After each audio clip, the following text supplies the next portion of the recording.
the Challenger happened? The Challenger explosion. I was in middle school, and they brought all of us students into the library, and we all gathered around as they wheeled in an ancient television set. We were all sitting around, and we were all going to watch the launch of the space shuttle. On January 8, 1986, the well-known Challenger would prepare for liftoff. This event was anticipated all over the U.S. The Challenger was broadcasted live on CNN for people around the U.S. to watch.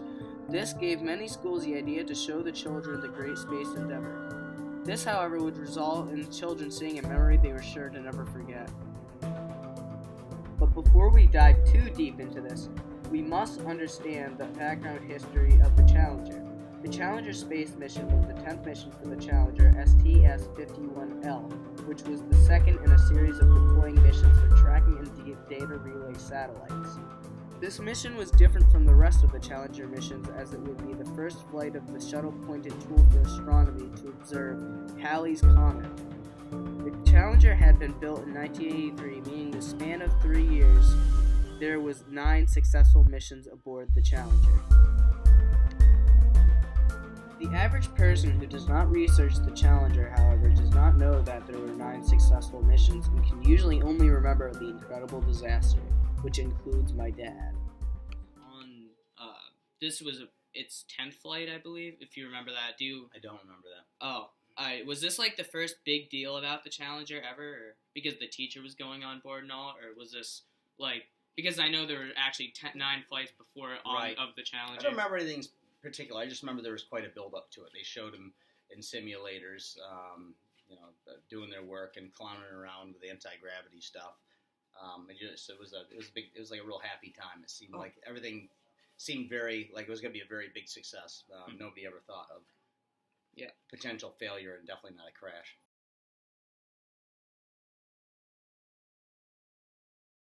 The astronauts' deaths were due to an external tank explosion. The space shuttle broke apart because gases in the external fuel tank mixed, exploded, and tore the space shuttle apart.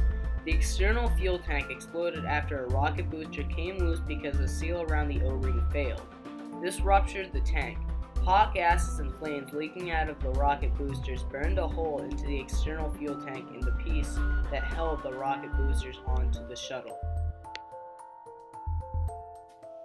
Did they not know the problems going into the flight? Well, neither NASA nor booster manufacturer Morton Thiokol Inc. understood how the joints for the O-ring seals worked, nor did they test the joints in a reasonable simulation of how they would be used in flight. Both NASA and Thiokol were playing Russian roulette by continuing to fly the shuttle despite known problems. They accepted escalating risk apparently because they've got away with it in the past. Although NASA officials repeatedly told the Commission that there were no correlation between the temperatures and O-ring problems on previous flights, the Commission found the opposite. In all 4 prior flights that launched below 65 degrees, there was damage to the O-rings. By contrast, of 20 flights in warmer weather, only 3 experienced O-ring damage. So what was the deal with the teacher on board of the Challenger? There was some... Her name was Krista McAuliffe. Yeah. She was a teacher from New Hampshire, I think. And I remember that was the significance because we were in school, there's teachers. She was a teacher going into space. Do you remember what she was doing on board, like what the program was? That I don't remember. All right. Before explaining who Krista McAuliffe is, something to explain is the program that NASA gave her the spot in.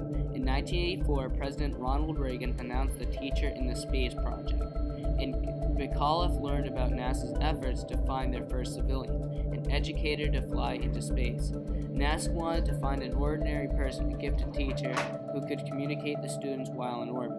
In 1985, Krista McAuliffe was selected for more than 11,000 applicants to participate in the NASA Teacher in Space project, and was scheduled to become the first teacher in space. As a member of STS-51L, which was the Challenger flight she was about to be on, she was planning to conduct experiments and teach 2 lessons from the Space Shuttle Challenger. After her death, schools and scholarships were named in her honor, and in 2004, she was awarded the Congressional Space Medal of Honor. Krista McCullough's plan on the Challenger was to do basic science experiments in the fields of chromatography, hydroponics, magnetism, and Newton's laws. She was also planning to conduct two 15-minute classes from space, including a tour of the spacecraft called the Ultimate Field Trip. The lesson would last teach about the benefits of space travel, called Where We've Been, Where We're Going, Why. The lessons were going to be broadcast to millions of school children, which obviously didn't happen. I'm not really viewing. I don't know. I think it was just looked at as a real tragedy. I don't remember it ever getting politicized like things get politicized today. I don't recall any kind of a backlash on NASA. I just remember a lot of grief, a lot of grieving, and just kind of that kind of stuff used to pull America together.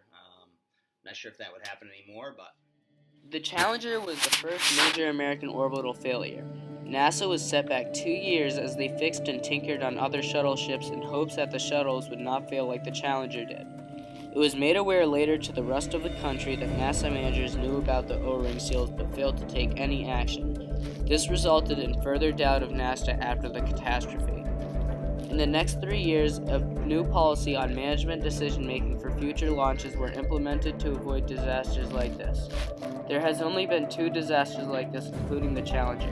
The second one happened in 2003, which was called the Space Shuttle Columbia.